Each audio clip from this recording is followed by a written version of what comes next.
Manuel Martínez, ¿cómo estás? Bien, Jesús, ¿tú? Muy bien, Manuel. El día de hoy tenemos un tema que nos ha pedido nuestra audiencia en referencia de las cartas de la luz y de la oscuridad. Esos personajes que cambiaron la historia del siglo XX y que nos preguntan ¿a qué te refieres cuando una carta es de la luz y de la oscuridad? Y en este caso, ¿por qué aplicaría en este personaje que fue histórico en la Unión Soviética, Stalin? ¿Cómo pudiéramos definirlo en esa parte del impacto que tuvo en las masas y que es considerado uno de los genocidas más importantes del siglo XX? Bueno, como hemos explicado otras veces en mi libro, pues las cartas de la oscuridad representan un gran progreso del hombre hacia la crueldad y la maldad. Es decir, buscan un mundo en el cual pues, el mal prevalezca para conseguir pues, los beneficios de unos pocos, o en este caso Stalin pensaba que eran los beneficios del pueblo soviético, de la Unión Soviética. Las cartas de la luz, por el contrario, persiguen un fin pacífico y de progreso espiritual para el mundo. Por eso hemos hablado de Cristo, de Buda. En fin, esas son cartas de luz. Y cartas de oscuridad, pues en este caso vamos a hablar de José Stalin, y un representante pues claro de la oscuridad. Yo creo que pocas personas en la historia de la humanidad han representado una carta de la oscuridad de una forma tan fuerte y tan agresiva. O sea, realmente Stalin llevó destrucción. También llevó, en cierto modo, progreso, pero a costa de un sufrimiento enorme de la población, no solo de la población soviética, sino de la población, en muchos casos, a nivel mundial. Manuel, se hablan en este caso de algunos personajes como Hitler, considerados en la Biblia como la bestia, ¿no? Y pareciera que hay detrás de ellos una numerología, se habla del 666. ¿Qué tanto tú en tu libro has encontrado develar esos misterios de la numerología y la posible relación de José Stalin? ¿Qué numerología tenía este dictador soviético? Bueno, Stalin pues tiene una numerología pues que le va acorde, ¿no? Stalin nace un 18 de diciembre del año 1879. Cuando sumas todos sus números te da 36 con un número final de 9.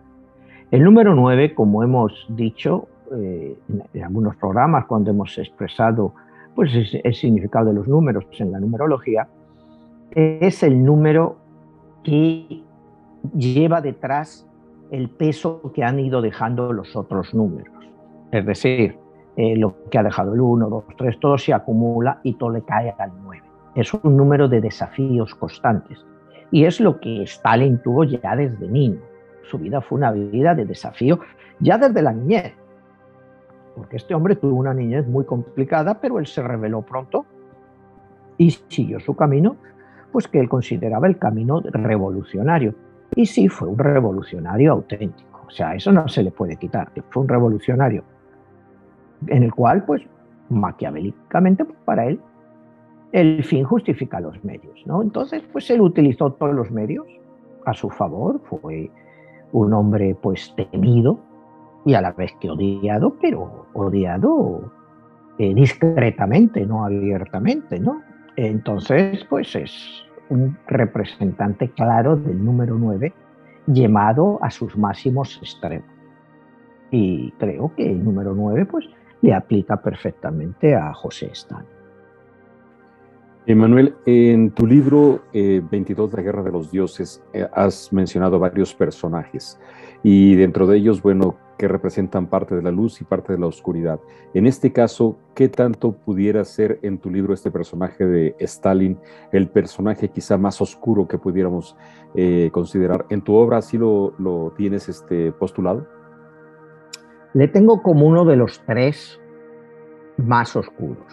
O sea, porque hacer una diferencia entre Hitler, Stalin y Mao es muy difícil. Cuando tú te lees algún libro o algún artículo que tratan de comparar a uno y a otro, pues es difícil saber quién es el que hizo más daño. O sea, porque los tres fueron brutales. Entonces, pues es uno de los personajes pues más decisivos para la oscuridad pues que han existido. Está al nivel, pues como te digo, en el siglo XX de Hitler y de Mao, y históricamente pues al nivel de Gengis Khan o personajes así, ¿no? Es un señor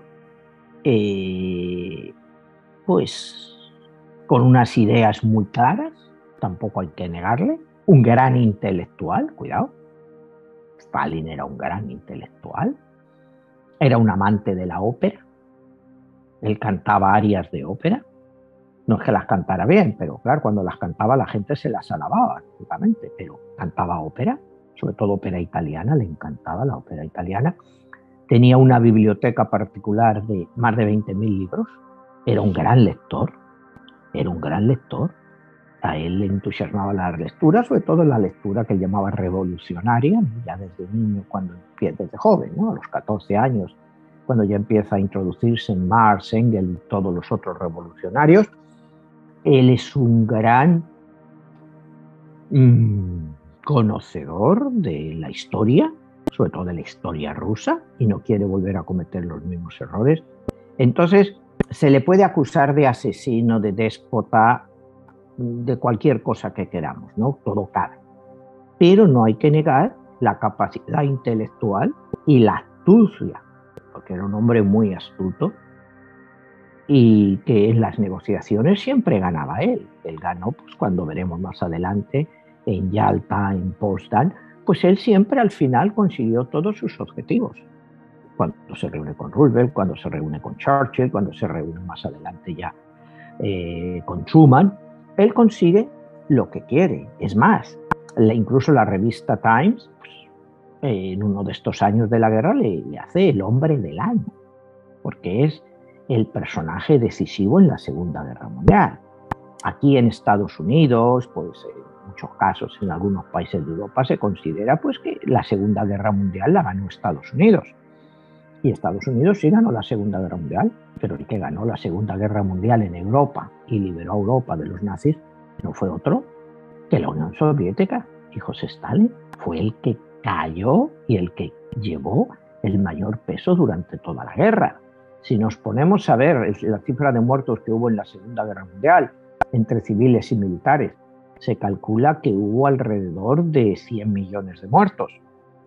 Para darte una idea, Rusia puso 18 millones de muertos de civiles y aproximadamente 12 millones de muertos de militares. Es decir, Rusia cargó con la muerte se recibió la muerte de 30 millones de ciudadanos de la Unión Soviética murieron en la Segunda Guerra Mundial, contra 6 millones de alemanes, 400.000 norteamericanos. O sea, imagínate lo que fue eso para la Unión Soviética. Le diezmaron la población. Y luego él se encargaría de diezmarla, pues entre hambrunas, Gulag, que eso eran los campos de concentración, pues otras 20, 25 millones de personas. Las cifras pues varían, depende de quién te las dé. Pero o sea, él es un sanguinario. Si lo miras por el número de muertos, cuando aquí hablamos otra vez de Mao Zedong, pues Mao Zedong mató a más gente, pero la población también china era muchísimo más grande.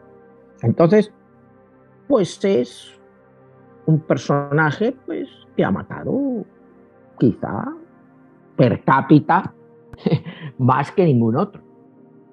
¿Me entiendes? Pero también hay que entender las circunstancias por las que él atraviesa. Porque él desde sus inicios está en guerras. Primero la guerra revolucionaria rusa, después la revolución rusa, después la guerra civil rusa. después la Segunda Guerra Mundial. Es un hombre que está siempre envuelto en guerras. Y no es que él las escoja, él se apunta a todas, ya desde niño. Entonces, si quieres, empezamos un poco para ir describiendo la vida de Stalin. Como decíamos, Stalin nace el 18 de diciembre del año 1879 en el pequeño pueblo de Gori. Gori, pues era un pueblo pequeño en Georgia. Georgia, era una zona de Rusia, del Imperio Ruso, que todavía estaba con los zares, que está en la parte asiática de lo que era el Imperio Ruso, ya estaba en Asia. Hoy en día sabemos que Georgia pues, es una república independiente. Cuando la Unión Soviética se derrumba, Georgia se convierte en un país independiente. Hoy en día es un país independiente. Pero cuando nace Stalin, todavía es y va a ser, y cuando él muere, parte primero del Imperio zarista y después de la Unión de Repúblicas Socialistas Soviéticas. Aquí vemos, como te decía, él nace en la aldea de Gori. Él solo hablaba georgiano. Él no empieza a hablar ruso como hasta los 8 años. Entonces, pues, él siempre tenía un fuerte acento cuando hablaba ruso. Él no era un gran orador, como veremos más adelante, que Lenin sí que era. Y él hablaba, claro, yo no hablo ruso, por lo que he leído, pues, con un fuerte acento. Un fuerte acento, que eso pues, a mucha gente pues, le puede parecer incómodo como que eres extranjero. Entonces, partamos de ese punto. Él ya desde niño, pues es un niño bastante rebelde. Su padre era un zapatero, alcohólico, pero alcohólico fuerte, que le daba unas palizas considerables ya desde niño. Él odiaba a su padre. Su madre, por otra parte, era una mujer quetevana, se llamaba, que era lavandera y hacía labores del hogar. Ella era una mujer profundamente religiosa, y que tenía que cubrir parte de las necesidades de la familia porque, como decíamos, el padre pues se lo gastaba en alcohol. El padre, bueno, pues tiene una pequeña zapatería y luego, pues a los pocos años la ha perdido por el juego y el alcohol. Y está pues prácticamente en la calle. Como te decía, la madre es profundamente religiosa, quiere orientar a Stalin hacia el mundo religioso y consigue que entre en un colegio religioso. En ese mismo colegio, cuando él tiene 14 años, consigue una beca, la madre consigue una, para que se vaya a estudiar al seminario de Tbilisi, en la capital de Georgia.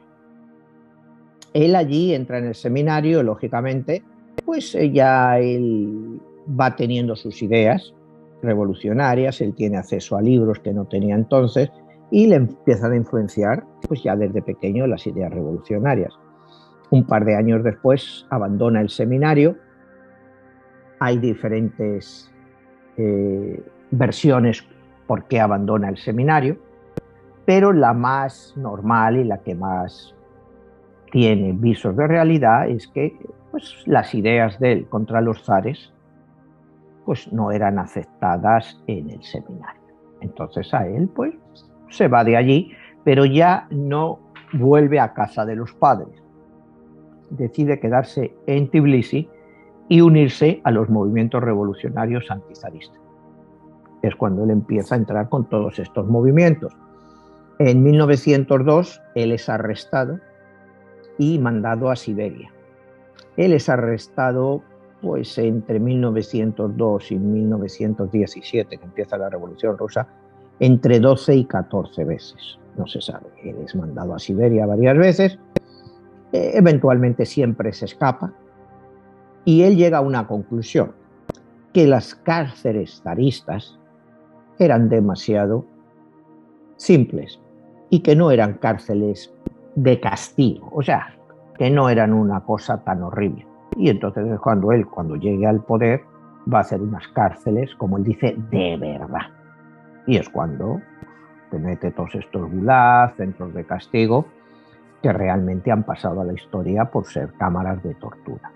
Ya te digo, parte de la idea Esas cárceles zaristas, pues por las que luchaban los revolucionarios para que no existieran, pues que eran como un correccional para niños. Eso era muy fácil de burlar y que se podía uno escapar cuando quería. Ya partiendo con eso, él sigue con sus movimientos revolucionarios y en el año 1907, cuando él está tratando, es secretario de organización de uno de esos grupos y está tratando de conseguir dinero, es el famoso asalto al banco de Tbilisi en el año 1907. Se produce en ese asalto una masacre, pero él se lleva 250.000 rublos de la época, que es el equivalente hoy en día, diríamos, como 3,5 millones de dólares, una cantidad muy considerable para continuar haciendo la revolución. Él se lleva ese dinero, le acusan de ser un bárbaro, de decir, oye, está bien que robes el dinero, pero la masacre que has montado. Y él dice, bueno, pues nosotros queríamos dinero, ¿no? Pues aquí está el dinero. Los que hayan caído, pues han caído, ¿no? Entonces él tampoco se lo toma eso tan en serio.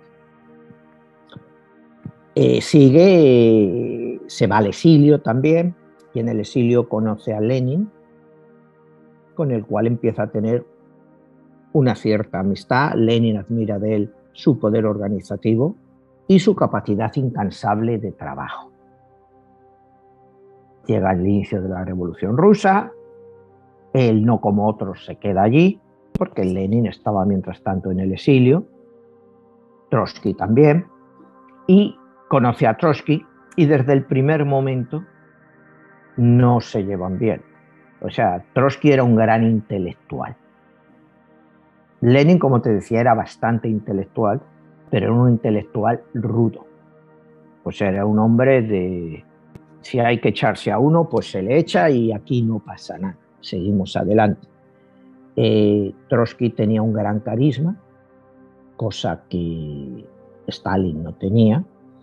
Entre otras cosas, porque se me olvidó decirte, cuando tenía él como 7 o 8 años, tuvo un accidente que le cayó un carruaje encima y le lesionó su mano izquierda, por eso, o sea, su brazo izquierdo. Entonces, cuando vemos, y le lesionó también una pierna.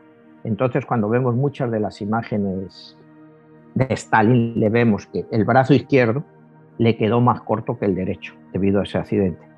Y le quedó también una ligera cojera en la pierna izquierda. Esas a veces, pues, es perceptible, otras veces no. Pero él ya, entonces, a raíz de este accidente, los niños en el colegio, pues, le hacían burla, le hacían bullying, y él prometió vengarse de ellos. Y es lo que va también desarrollando un carácter amargo en él, ¿no? Como decimos, lo que nos influye, pues lo que ha sido nuestra niña. Entonces estamos aquí en el periodo prerevolucionario. Stalin, pues, conoce a todos, como te decía, al más principal, que es Lenin, que Lenin, pues, era una persona que no se fiaba fácilmente de la gente, pero se fía de Stalin. Lenin también admiraba mucho a Trotsky. Llega la Revolución Rusa en 1917. Acuérdate que primero, pues, se forma un gobierno provisional democrático encabezado por el socialdemócrata Kerensky. Los bolcheviques, Lenin, se presentan a las elecciones porque ya estaban programadas y no ganan las elecciones. O sea, las ganan los mencheviques, el Partido Socialdemócrata es el que gana, pues les saca una diferencia de 3-1.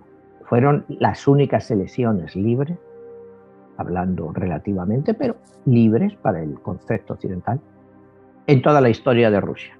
Ya nunca más ha vuelto a haber elecciones libres en Rusia, en el sentido estricto de lo que nosotros entendemos por elecciones libres. Pero otra vez vuelvo al tema que hemos tocado muchas veces. Rusia nunca ha sido un país democrático, porque estuvo dominado por los zares 600 años y luego, pues, con los comunistas. Entonces, no es un país que tenga una cultura democrática. Entonces, pues lógicamente a Lenin, pues las elecciones, le dice, esto no sirve para nada, y entonces viene el famoso golpe de los bolcheviques en el Palacio de Invierno.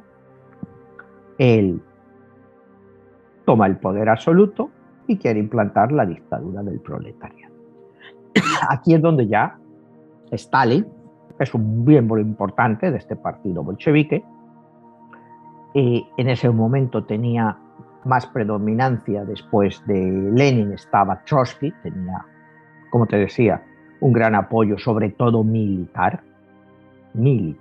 Los militares respetaban mucho a Trotsky. Trotsky no se fía de Stalin, lógicamente, porque Stalin tampoco es una persona que ocultara mucho sus cartas. Pero bueno, estalla la Revolución Rusa, los bolcheviques toman el poder y automáticamente pues estalla la guerra civil en Rusia, que va a durar de 1917 a 1921. Stalin es nombrado secretario de organización de las comunidades autónomas y de todo lo referente a lo que es la subsistencia de los alimentos y todo eso. Y Trotsky es nombrado jefe del ejército. Trotsky organiza todo el ejército ruso, el ejército rojo, y lo hace muy bien.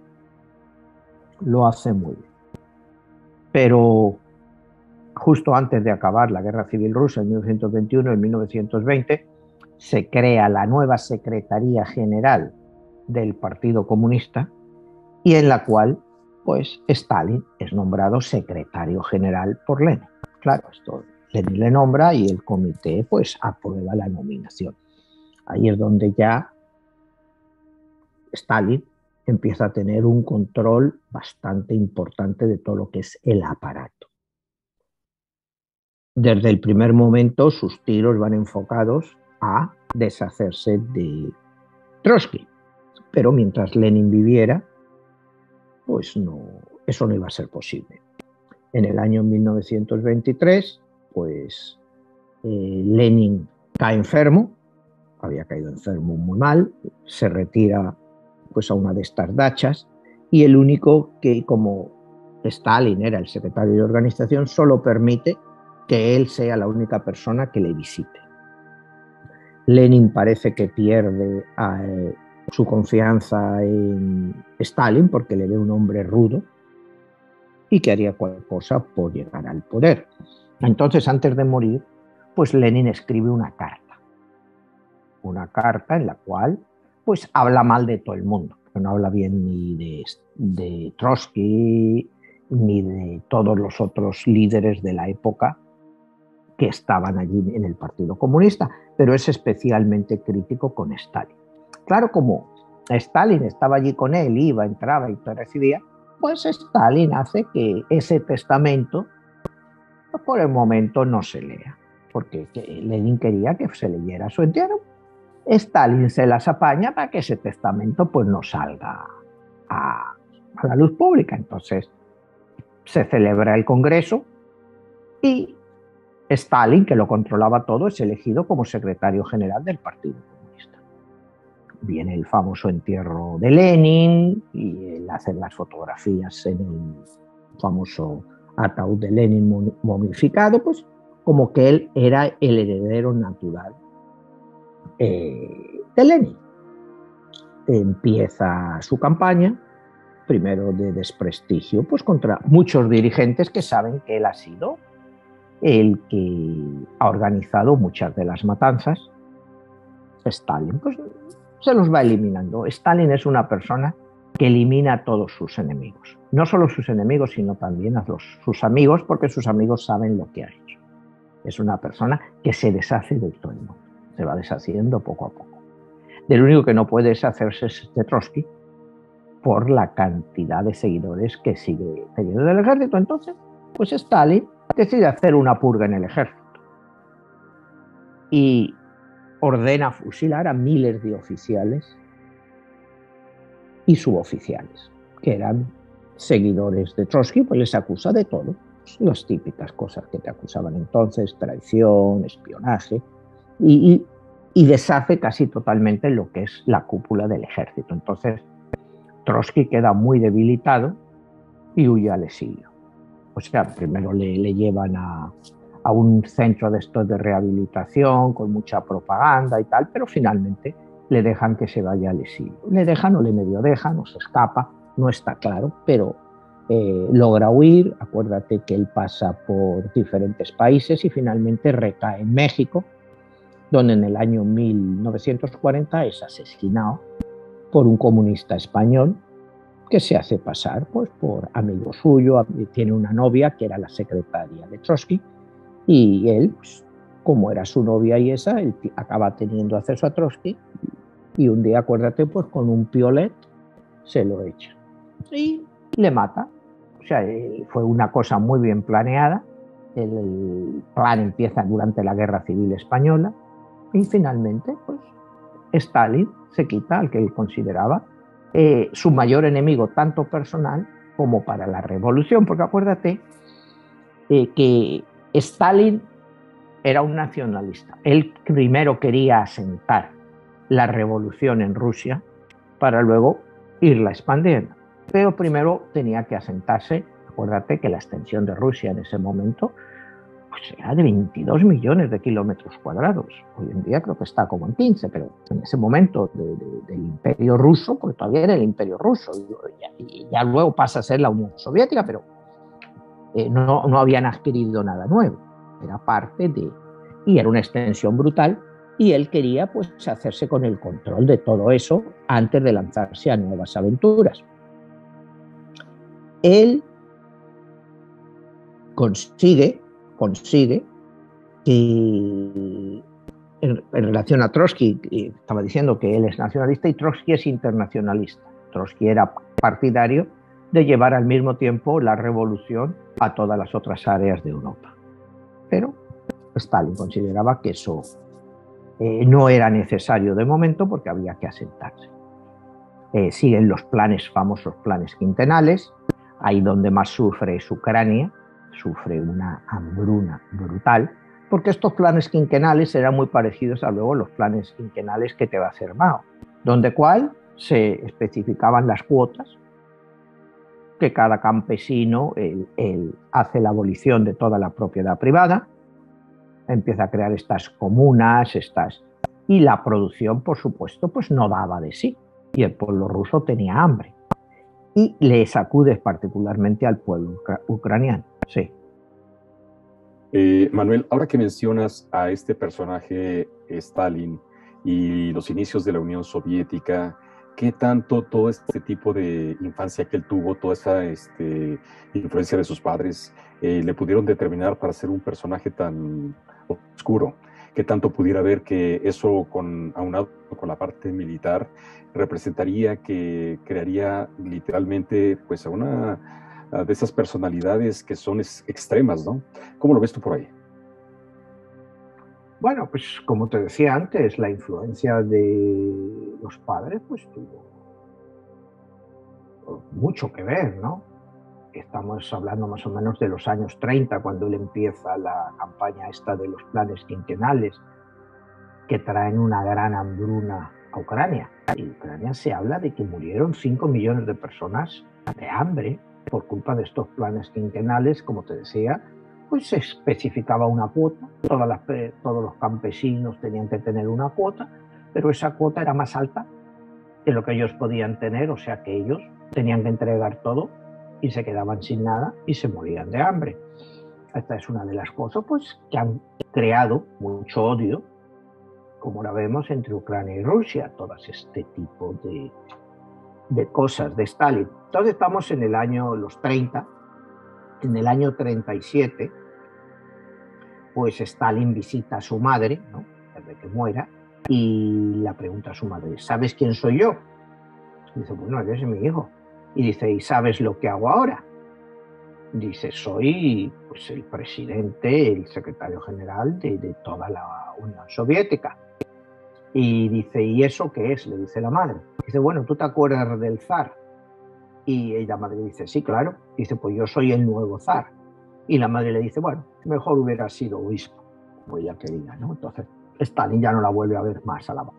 Vale, después de eso, la madre muere y ni él va al entierro, ¿no? O sea, porque cree que la madre pues, no acaba de entender la grandeza que él tiene, ¿no? Entonces, pues todo esto son planes, siguen siendo purgas continuadas contra el ejército y nos vamos acercando ya, pues, a toda lo que es la nueva revolución industrial rusa, que como decía Stalin, dice, nosotros estamos entre 50 y 100 años de los países industrializados. Vamos a hacer una revolución que en 10 años estemos a su nivel. Y bueno, empiezan todas estas nuevas creaciones de industrias de armamento, industrias pues eléctricas, ferrocarriles, y realmente la Unión Soviética sí tiene un gran avance en esta época. Claro, a un costo grandísimo, ¿no? Entre ellos al trabajo forzado de millones de personas.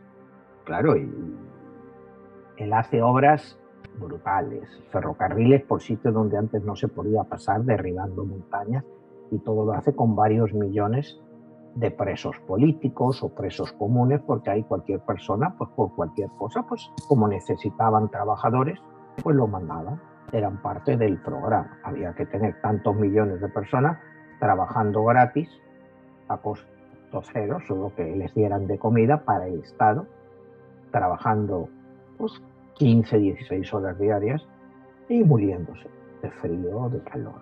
Entonces, pues ahí es donde empieza a resurgir la Unión Soviética a nivel industrial y a nivel tecnológico.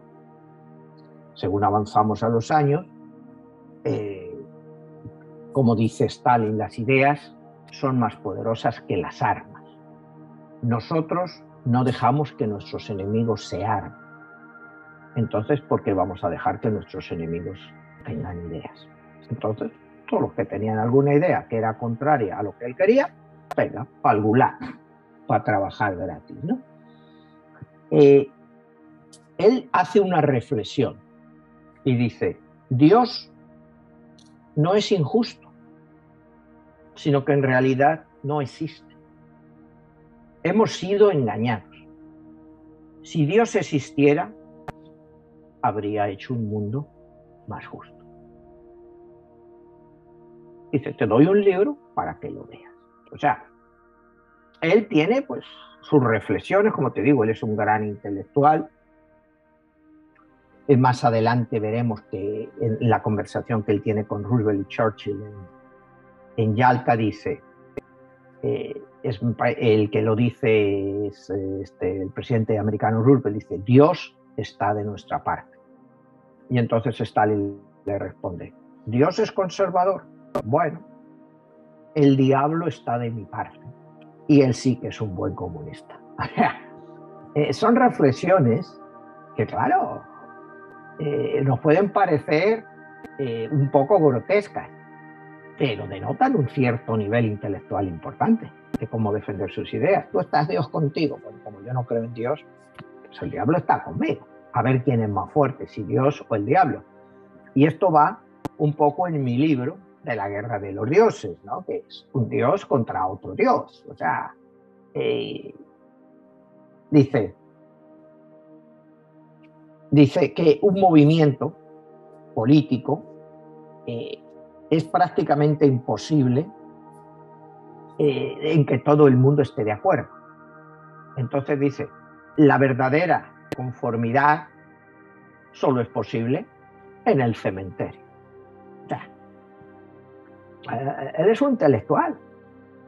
O sea, la única conformidad posible solo existe en los cementerios. Y eso me recuerda a una frase de Franco, ¿no? Que decía, bueno, la única paz que hay en España pues, es la paz de los cementerios. Entonces, como ves, puede ser de izquierda, puede ser de derecha, comunista, fascista, en el fondo, pues todos piensan igual. Dice, no se puede acabar con el capitalismo sin acabar con esa cierta ideología socialdemócrata que a veces envenena el movimiento obrero. La violencia es el único modo de lucha y la sangre el verdadero carburante de la historia. Y él lo va a hacer realidad. Él lo va a hacer realidad porque el pueblo ruso, el pueblo de la Unión Soviética, de toda la República, pues va a estar siempre rodeado de sangre. Esa es la única realidad que van a conocer, nunca van a conocer la paz. Y cuando más adelante él te diga, por ejemplo, en la batalla de Stalingrado, cuando lleguemos ahora a ella, dice, la muerte de un hombre es una tragedia. Pero la muerte de millones, al final, solo es una estadística o una anécdota. O sea, lo que él te quiere decir, sí, a ti se te muere alguien, es una desgracia. Pero cuando mueren millones, ¿qué puedes considerar de todo eso? Es parte de lo que pasa de la historia. Entonces, seguimos avanzando y llegamos ya al año 1936, estalla la Guerra Civil Española, Stalin manda ayuda a la República Española, una ayuda considerable. A cambio de ello, pues la República Española le manda el oro que España tenía acumulado, que eso es una cosa pues que en la historia de España ha estado siempre muy en entredicho, el hecho de que por qué le dieron el oro. Y Stalin siempre dijo que él nunca se quedó con el oro de España, que el oro de España sirvió para pagar la ayuda militar de aviones y tanques que le envió a España. Él siempre esa fue su respuesta. Nosotros que no nos acusen. Nosotros dicen, fuimos el único país que ayudamos a la República Española, pero a nosotros nos costó dinero todo eso y con eso nos hemos cobrado. En la Guerra Civil Española, como ya hemos visto otras veces, pues va a ser el preludio de la Segunda Guerra Mundial, donde comunistas y fascistas pues van a enfrentarse, unos en un bando, otros en otro, para ver cómo pudiera ser la futura guerra mundial. Ya llegamos al año 39, agosto, un mes antes del inicio de la Segunda Guerra Mundial, y se firma un pacto. En principio se dice el pacto secreto de Ribbentrop y Molotov. En este pacto, pues, es un pacto de no agresión entre la Alemania nazi y la Unión Soviética comunista, de mantenerse la Unión Soviética neutral ante, pues, le estaba dando ya vía libre a Hitler pues, para que atacara Europa. Todos los intelectuales comunistas de la época no se lo podían creer que Stalin hubiera sido capaz de hacer un pacto con Hitler. Entonces, no acaban de entenderlo, pero en ese pacto pues se reparte en Polonia, la parte este de Polonia va a ir para la Unión Soviética y la parte occidental de Polonia pues se la van a llevar los alemanes. Y efectivamente, el 1 de septiembre del año 39 pues se inicia la invasión nazi de Polonia y es el inicio de la Segunda Guerra Mundial. Como todos sabemos, el año 39 pues es un paseo para Alemania. El año 40 pues también cae Francia, cae Bélgica, pues van cayendo todos los países, todos menos el Reino Unido, la Gran Bretaña. Entonces aquí en el año 1941, el 22 de junio, se llamó la Operación Barbarossa, es lo que aquí hemos comentado cuando hablamos de Hitler, es el gran error de Hitler, que es la invasión de la Unión Soviética. Se creían que iba a ser tan rápida pues, como habían conquistado Francia, como decían Bélgica, Holanda, en fin, todos estos países. Pero se inicia el 22 de junio, las divisiones alemanas avanzan en la Unión Soviética, Stalin se le avisa, Stalin no se lo cree, cuidado, Stalin está 10 días en estado de shock, porque no se puede creer que Hitler haya roto su promesa, o sea, el tratado, porque Stalin no acababa de entender por qué Hitler se quería meter en un frente adicional. Y cuando aquí hemos hablado históricamente, ese fue el gran error de Hitler. Hitler concentró 3 millones de soldados para atacar la Unión Soviética.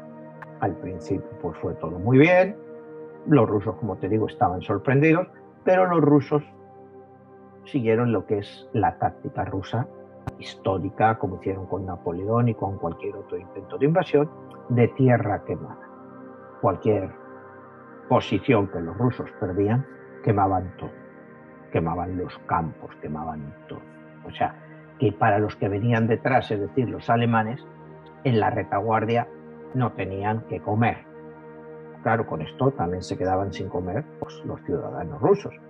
En un primer momento, pues los alemanes llegan a las puertas de Moscú en diciembre, de Leningrado, hacen también los alemanes otra intercesión para llegar a Kiev, porque querían quedarse con Ucrania, porque era el granero, como decía Hitler, de Europa, ¿no? Que de ahí era cuando Hitler inicia la guerra, porque necesitaba nuevas tierras para la raza aria, necesitaban que esas tierras nuevas produjeran suficientes alimentos para su gran Alemania. Entonces Ucrania pues era una presa de todos ellos.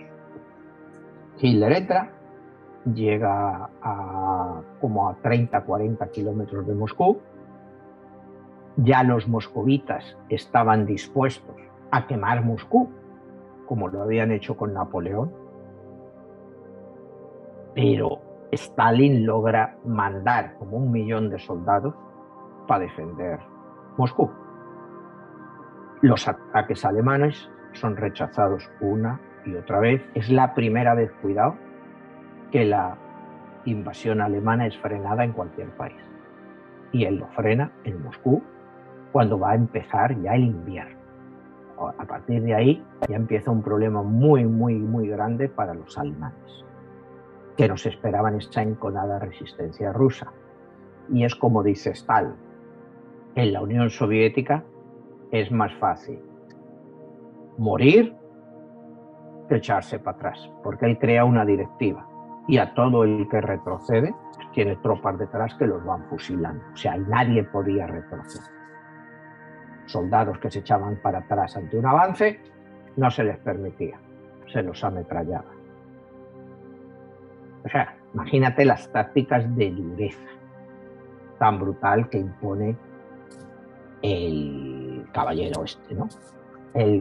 La prensa, lógicamente, es una prensa controlada por el aparato comunista, y entonces Stalin les dice una de sus frases más famosas, ¿no? Dice: las noticias no tienen que ser para educar ni para informar, sino para educar a las masas.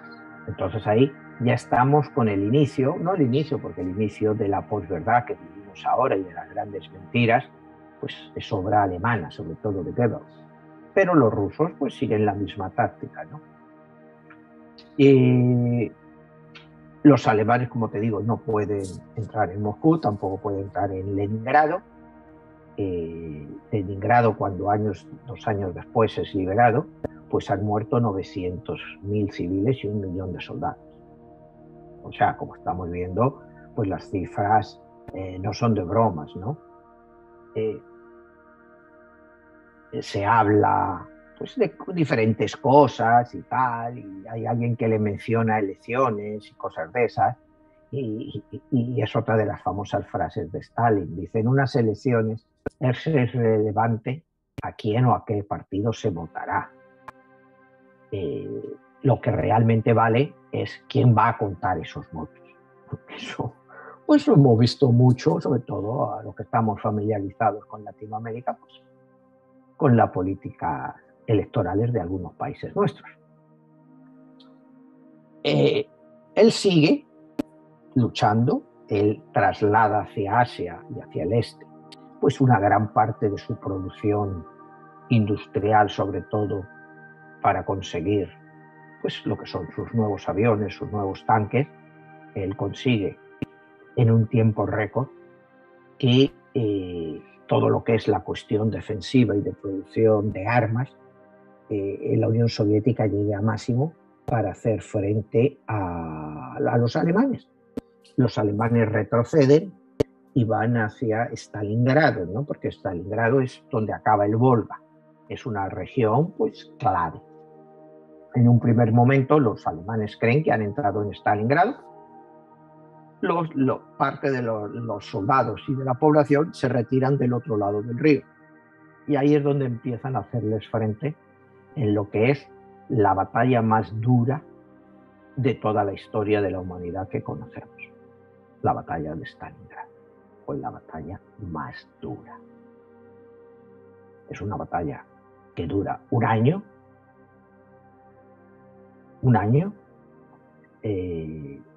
Las pérdidas rusas sobrepasan entre civiles y militares los 2 millones de muertos. las alemanas se calculan entre 900 y 1.000.000. El mariscal von Paulus, que era el que mandaba las tropas alemanes, antes de rendirse, Hitler le manda la orden que le convierte en mariscal. Esto quería decir que ningún mariscal alemán podía nunca rendirse, o sea, le nombra mariscal para que se suicide. Von Paulus dice que no va a seguir las órdenes de un cabo, porque acuérdate que Hitler era un cabo en la Primera Guerra Mundial. Ahí es donde ya empieza a haber una ruptura fuerte dentro del ejército alemán. Ya empiezan a desafiar a Hitler. Yéndonos a la familia de Stalin, la primera mujer de Stalin era Yekaterina Svanishche, de ella tiene un hijo, y este hijo es capturado por los alemanes en la primera parte de la invasión. Hitler le propone a Stalin el cambio del mariscal von Paulus por el hijo de Stalin. Y Stalin le dice: ¿cómo voy a cambiar a un mariscal por un soldado? O sea, hasta ese desprecio, ¿no?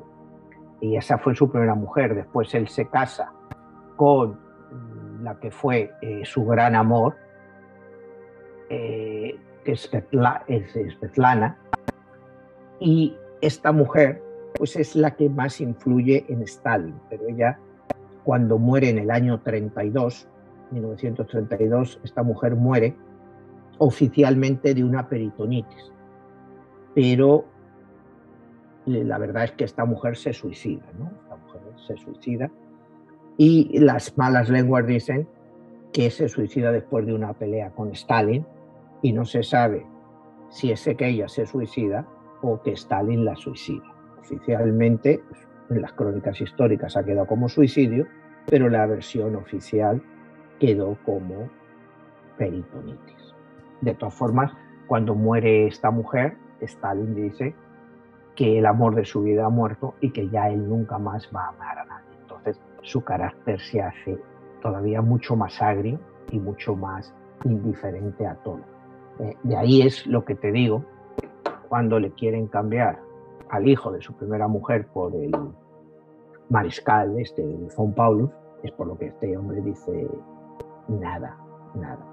Un soldado por un mariscal no tiene sentido. Entonces también te demuestra el poco afecto que tiene por su familia y su familia por él, ¿no? Su hijo, el hijo que tiene también con esta mujer a la que realmente quiere, pues llega a general del aire, pero tampoco tenía una buena relación con el padre. Un poco para dar el toque familiar, ¿no? Entonces estábamos en la batalla de Leningrado.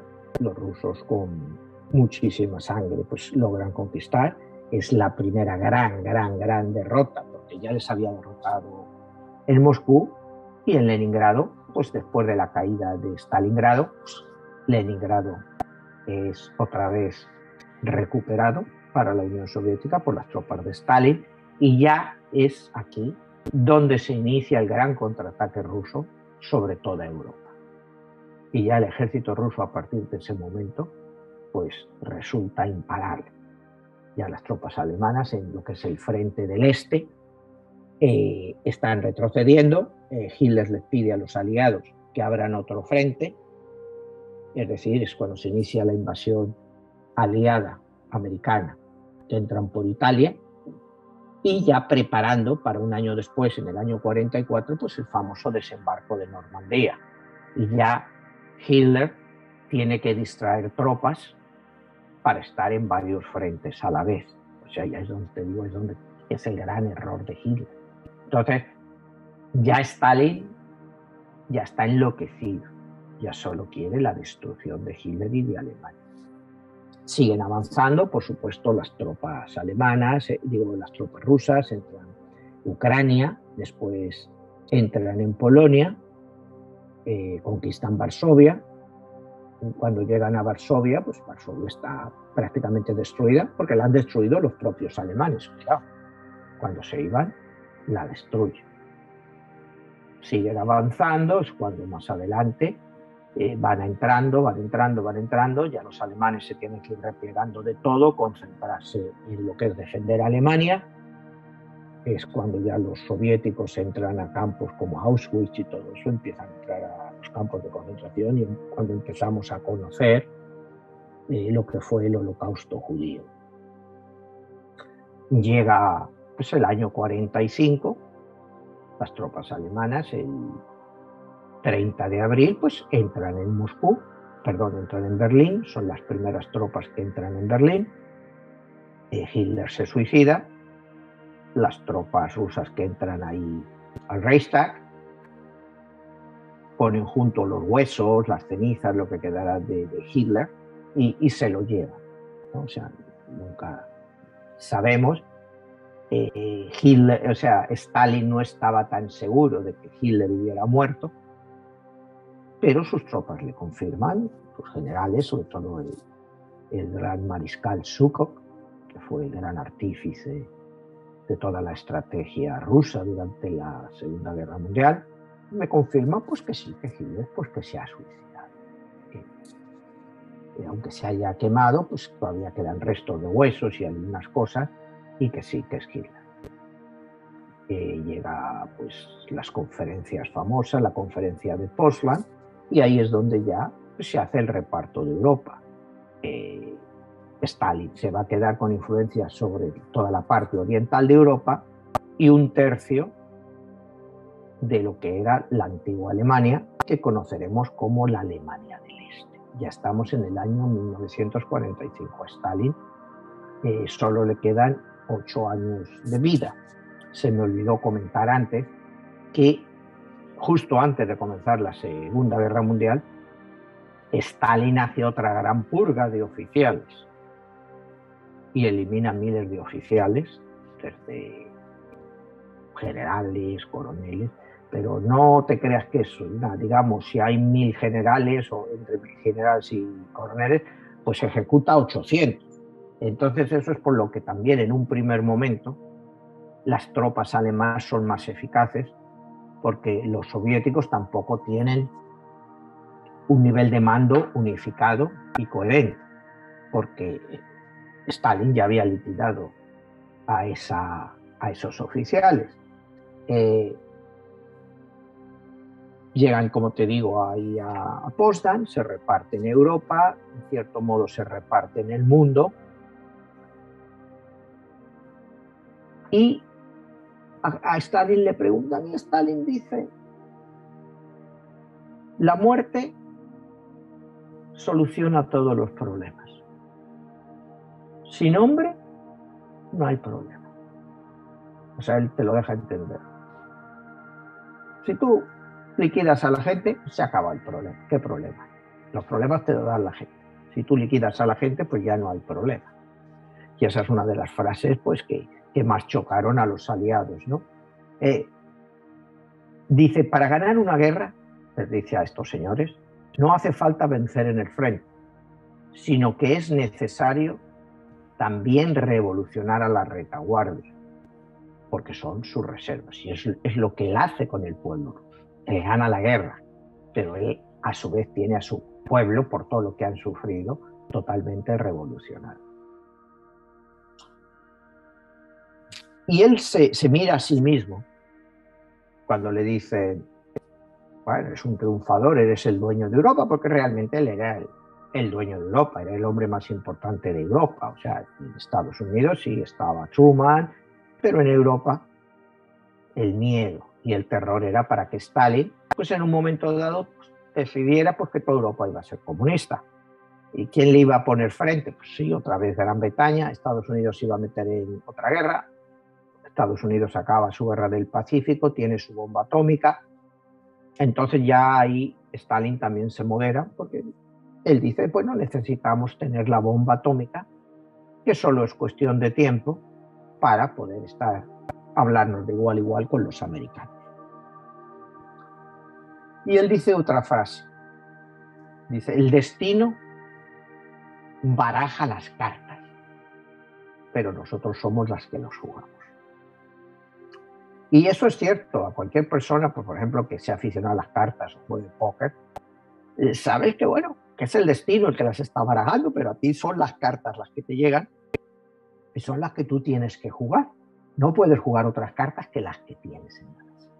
Y eso es lo que hace de Stalin, que diga, bueno, de momento tenemos que esperar hasta tener la bomba atómica y después, como desde aquí continuamos. Dice que no hay que lamentarse sobre el propio destino. Dice, tienes que lamentarte por tu propio destino, ¿no? Aunque a veces ese destino puede ser muy duro, pero tienes que jugar con él. O sea, no te vale lamentarte. Como te decía antes con el juego de las cartas, es lo que tienes para jugar y es lo que tienes que hacer. No hay otra alternativa. Sigue la historia de Stalin.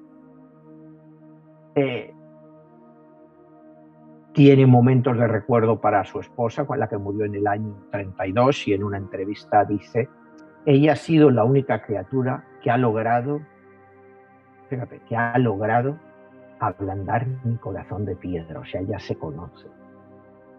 Ella ha muerto y con ella han muerto todos los sentimientos de afecto que yo tenía por la humanidad. Ahí ya se declara. O sea, ya te dice que él no tiene ningún sentimiento por la humanidad. Le pregunta un poco antes, ¿no? ¿Por qué no hace concesiones a la Iglesia Ortodoxa rusa?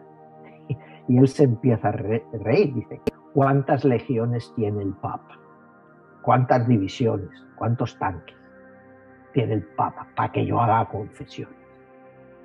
O sea, él es muy realista, ¿no? O sea, yo como le veo a él, es una persona muy realista y que no esconde nada. Porque él no va de buena persona. O sea, él nunca trata de ir de buena persona. Es como hemos visto desde el principio. Su socio es el demonio, el diablo. O sea, él no tiene historias de decir que si me voy a morir, que si me van a perdonar los pecados. Él no cree en nada de eso. Él cree que todo eso pues son mentiras. Él es un gran lector pues de todo lo que es todas las teorías de la evolución. En fin, él lee mucho de eso. Como te digo, él es un gran intelectual. Te dice que el Papa, pues que no sabe qué es lo que representa. ¿Cómo puede haber gente tan ignorante que pueden seguir a un señor que está en Roma y que no los puede defender? Porque no tiene ninguna división. ¿Qué les va a defender el Papa? O sea, ¿cómo él va a hacer concesiones a alguien que no puede defenderse? Que solo se defiende de los ignorantes que le siguen. O sea, él no se anda con medias palabras. Él sigue con sus purgas para acabar la guerra, otra vez lo mismo. Y él cree que habla pues de la época grande de Rusia, pues del famoso Iván el Terrible, y dice que el gran error de Iván el Terrible que él no va a cometer es no someter, como Iván el Terrible hizo, a los señores feudales, que los dejó que siguieran a sus anchas. Él no va a permitir ninguna disensión en la Unión Soviética. Y para ello va a utilizar todas las armas que pueda. Sigue con sus purgas. Él tenía una gran amistad con Malenkov, que era el ministro de Asuntos Exteriores, pero en uno de estos famosos purgas y complots se le acusa a la esposa de Malenkov de estar urdiendo un complot judío contra él. Él era bastante antisemita, aunque tenía pues algunos consejeros judíos, pero no, él era bastante antisemita, como el antisemitismo siempre ha sido parte de la antigua Rusia, siempre ha estado ahí. Él era muy antisemita. Entonces, unos años antes de su muerte, un poquito antes, pues se inicia el juicio, lo que él llaman el complot de los doctores, que él acusa pues, a miles de doctores, la mayoría de origen judío, de estar preparando una conspiración contra él. Entonces, pues liquida a un montón de doctores, o sea, porque creía que estaban conspirando contra él. Él dice que pensamos que un poderoso y vigoroso movimiento es imposible sin diferencias. la verdad conformidad, como decíamos antes, solo es posible en el cementerio. Esta frase es una verdad que demuestra las ideas tan claras que tenía Stalin. Y por eso, pues como él cree que los médicos estos están urdiendo un complot contra él para matarle, se los echa. Él no tiene problema. Y eran auténticas eminencias. Con lo cual, pues la Unión Soviética se queda pues sin una gran parte de todo el aparato médico. Con lo cual, al final, lo que más sufre, pues lógicamente es la población, ¿no? Dice que un diplomático es tan sincero como el agua seca, cuando después de la Segunda Guerra Mundial están renegociando todos estos acuerdos, es como el agua seca o como si el hierro fuera de madera, que cuando un negociador está hablando de paz es porque ya ellos están preparando sus tanques para la guerra. O sea, en él, esto puede decir es muy cínico, pero es como él lo vio y como lo vio con Hitler cuando Molotov y Ribbentrop firmaron el pacto, que en realidad fue eso. Fue para Hitler poder hacer todavía más armas para eventualmente ir contra la Unión Soviética. Dice, cuando había críticas de que si tenía oposición, dice, bueno, si la oposición se desarma, si se niega a desarmarse, pues entonces nosotros tendremos que hacerlo por ellos, tendremos que desarmarlos. Y son estas cosas pues las que él utiliza para seguir incrementando sus gulags. Todo esto nos va llevando ya a los últimos días de Stalin, ¿no? Y él sigue en esta megalomanía, en esta... Acuérdate que él era un gran aficionado al cine y a la lectura. Él, cuando tú veías pues las noticias de los cinematógrafos, de los cines de la época, todos se abrían pues con alusiones a Stalin, a las cosas grandes que Stalin había hecho. Y cada vez que Stalin salía en pantalla, pues todo el mundo se levantaba y aplaudía, ¿no? Y hay un chiste de la época, ¿no? Que Stalin pues se metía entre el público pues camuflado, iba pues que nadie le reconociera, con una gorra y tal, a ver cómo reaccionaba la gente, y él veía que todo el mundo aplaudía, entonces pues su ego se engrandecía. Entonces el chiste ese dice que es una anécdota, que no es ni siquiera un chiste, porque es una anécdota real, y a su lado pues, hay un hombre que también pues, que está aplaudiendo, y entonces le mira a él y le dice, camarada, a mí también me gustaría estar sentado como tú, pero levántate y aplaude, porque si no, no sabes lo que te espera. Y dicen que Stalin solo lo hizo así, le miró un poquito así. Claro, nunca se sabe lo que pasó con ese hombre, ¿no? Pero era ese terror que había en la época con este hombre, ¿no? Ese culto a la personalidad. Como habíamos dicho antes, ¿no? En el ejército soviético se necesita más valor para retirarse que para morir. Y eso es pues, lo que él pretende. Entonces nos acercamos ya a su muerte en el año 1953. Él tiene un ataque cerebrovascular. Él se acostaba todas las noches después de ver el cine y todo eso, y a él no se le podía molestar durante la noche, ni nadie se atrevía a molestarle hasta que él se levantaba sobre las 11:12 de la mañana. Ese día de su muerte, a las 11:12, no se había levantado. Ahí nadie pues, se atrevía a entrar a despertarle. Pasan las horas, y ya al final, en la noche, pues alguien pues, se atreve a entrar y se le encuentran a él tendido en el suelo. Le llevan a un hospital, pero otra vez ahí viene el problema que hablábamos antes del complot de los médicos, donde los ejecuta. No tenía un médico realmente competente para curarle. O sea, todos los grandes especialistas cardiovasculares, cerebrovasculares, habían sido ejecutados. Fíjate qué curioso. que él es al final, él mismo, por sus propias acciones, hace que no haya un especialista realmente bueno que le hubiera podido salvar, porque posiblemente si él hubiera tenido alguno de esos especialistas cerebrovasculares que le hubieran podido ayudar, pues él pudiera haber evitado que muriera. Un poquito antes, en el año 49, que ya empezaba él a estar pues, de salud mal, es cuando en China pues gana Mao Zedong, gana la revolución china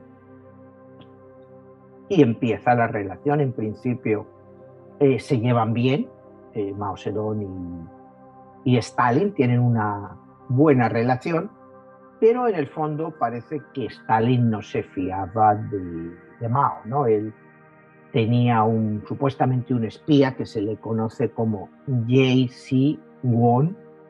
El apellido Won es un apellido chino muy común, entonces no sabemos si es el nombre real de este espía, que parece que estaba cercano a Mao y le pasaba bastante información, ¿no?, sobre él, pero las relaciones entre ellos nunca estuvieron deterioradas, se van a deteriorar después de la muerte de Stalin, como te digo.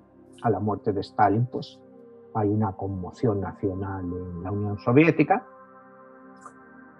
Su sucesor es Khrushchev, Nikita Khrushchev, que él es ucraniano, Nikita Khrushchev es ucraniano, pero es un stalinista de pro. O sea, no se sabía quién iba a ser su sucesor. Pintaba muy fuerte que iba a ser Beria. Beria era el encargado de todos los campos de exterminación y de toda la policía secreta rusa, era un tipo duro, pero Nikita Khrushchev, fíjate qué dato hay, como te decía antes, la esposa de Molotov había sido encarcelada con él, ella no había sido ejecutada, había sido mandada a un gulag durante el complot de los militares. Lo primero que hace Nikita Khrushchev, cuando se le nombra oficialmente secretario del Partido Comunista y ya va a ser el regente de la Unión Soviética, él hace que a Piolina, que así se llamaba la esposa de Molotov, la saquen de la prisión y se la llevan al apartamento de Molotov. Y la mujer está ya no sabía ni que había muerto Stalin. Y lo primero que le pregunta a Molotov dice, ¿cómo está el camarada Stalin? O sea, como que estaba totalmente arrepentida de todo lo que le habían acusado y ella no había hecho nada. Pero al nivel que podían llegar estas torturas, tanto físicas como psicológicas. Entonces, pues muere Stalin. Ahí está su legado. En relación a mi libro, pues él representa la carta de la fortaleza. Él es la carta de la fortaleza, que es la carta número 11 del tarot, que la fortaleza puede manifestarse en tu vida de forma inesperada. Esta carta siempre representa un desafío y que siempre requiere de una respuesta fuerte.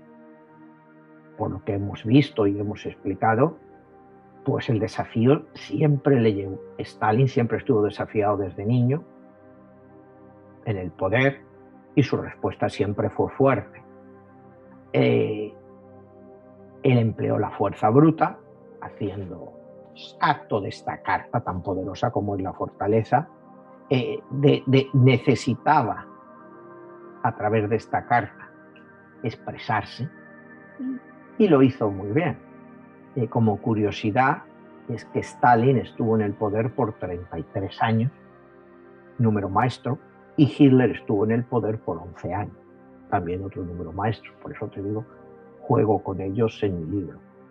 Y creo que, bueno, pues esta es el legado de Stalin, la aportación de Stalin a la historia, que es una aportación dura, pero Stalin fue un gran estratega, a pesar de toda su brutalidad, de su criminalidad, y sacó a la Unión Soviética pues del atraso y de la humillación anterior, porque le hizo un país económicamente no muy poderoso, pero militarmente lo convirtió en la segunda potencia militar del mundo y la primera potencia militar en Europa, como sigue siendo hoy en día.